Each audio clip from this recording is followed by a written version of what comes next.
సమంత ఒకప్పుడు గ్యాప్ లేకుండా వరుస సినిమాలు చేసింది.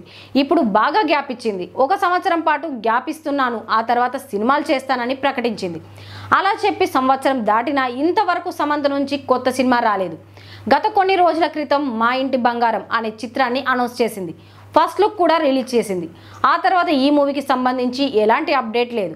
ఇప్పుడు సమంత ప్లాన్ మార్చిందని, సినిమా చేతులు మారిందని వార్తలు వస్తున్నాయి. ఇంతకీ ఏమైంది?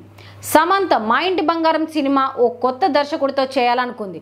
ఈ సినిమా ఫస్ట్ లుక్ లో సమంత గన్ పట్టుకొని నుదుట పెద్ద బొట్టు పెట్టుకొని కనిపించింది. ఇదేదో డిఫరెంట్ మూవీలా ఉందనే ఇంట్రెస్ట్ అప్పటి నుంచి క్రియేట్ అయ్యింది. ఇదిలా ఉంటే సమంత ఇక నుంచి తక్కువ సినిమాలు చేయాలనుకుంటుందట. తక్కువ సినిమాలు చేసినా అవి ఎప్పటికీ గుర్తుండేలా కథపై ఎంతో కేర్ తీసుకొని చేయాలని ఫిక్స్ అయిందట. అందుకనే అనుకుంటా ఇలా గ్యాప్ తీసుకుంది. త్వరలోనే ఈ మూవీని పట్టాలెక్కించనున్నట్టు సమాచారం. అయితే ఈ సినిమాను ఇప్పుడు తన క్లోజ్ ఫ్రెండ్ నందిని రెడ్డి డైరెక్షన్లో చేయాలని ఫిక్స్ అయిందట.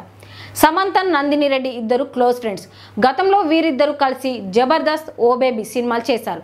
ఇప్పుడు మరోసారి వీరిద్దరూ కలిసి సినిమా చేయబోతున్నారని టాక్ వినిపిస్తోంది. ప్రస్తుతం కథపై నందిని రెడ్డి వర్క్ చేస్తుందట.